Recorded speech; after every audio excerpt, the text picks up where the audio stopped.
Pour moi, Jean-Paul Riopelle fait partie de ces géants.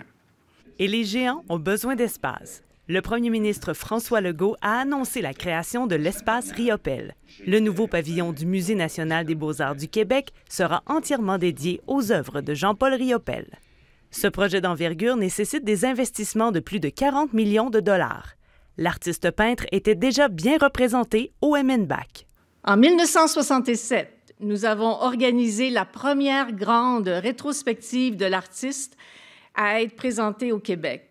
Un don historique d'œuvres d'une valeur de 100 millions de dollars de la Fondation Jean-Paul Riopelle bonifiera le corpus du MNBAC. C'est sûr qu'on lui dédie déjà un espace qui est tout petit, à peine 400 mètres carrés. On a la collection la plus importante au Québec, 447 œuvres qui vont s'enrichir de 68 œuvres majeures, souvent des grands formats.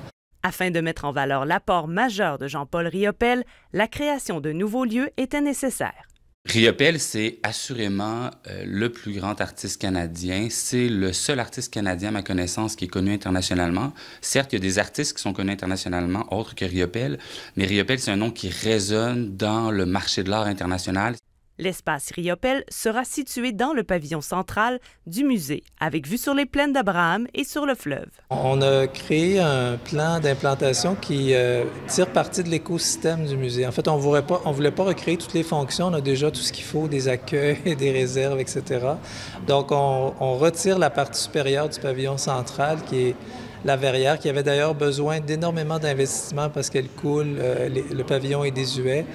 Le début des travaux est prévu pour l'été 2023, à temps pour le 100e anniversaire de naissance de Riopelle. Le nouveau pavillon ouvrira ses portes en 2025. Ici Tania Beaumont, Radio-Canada, Québec.